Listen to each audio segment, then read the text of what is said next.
ang mga pasyente pero kulang ang healthcare workers? Imagine if may mga robot na kayang tumulong sa kanilang simple tasks. Well, the future is here courtesy ng isang local university team. Tara, let's change the game!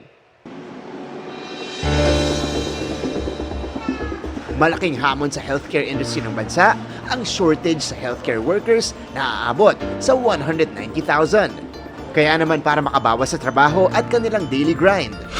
Uy, Lisa, kailan patulong? Padala naman ako nitong document kay nurse. Okay lang? Sige. Thank you, Lisa. Thank you.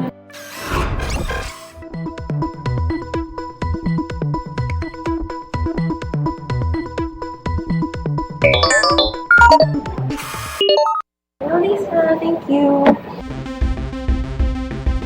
Pwedeng makatulong si Lisa, short for Logistics Indoor Service Assistant Robot.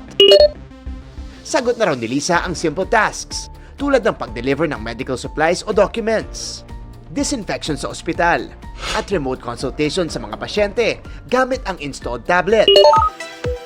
Developed yan by Dr. Anthony James Bautista and his team sa UST Faculty of Engineering.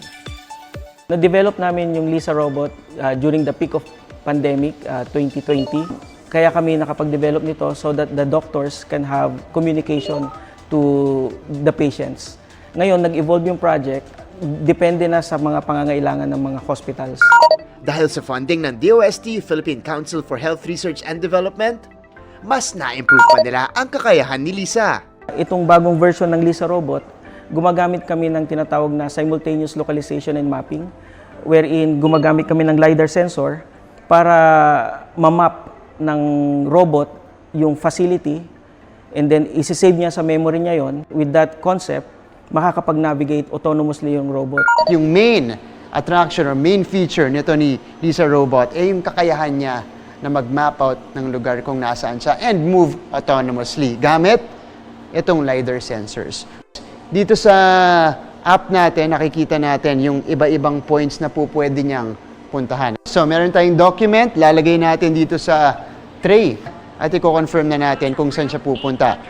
I-instruct siyang pumunta sa room 813. Meron din itong proximity sensors. It also enables Lisa to avoid objects para hindi siya mabangga. Kung gusto makipag-communicate ng pasyente, dun sa nurse, gamit lang itong Lisa robot. They can also do that using the tablet attached.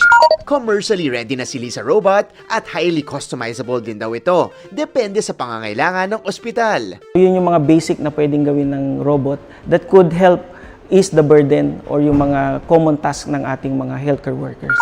There you have it mga kapuso, a very helpful tech na makakatulong makabawas sa workload ng mga healthcare workers natin. Para sa GMA Integrated News, ako si Martin Javier, changing the game!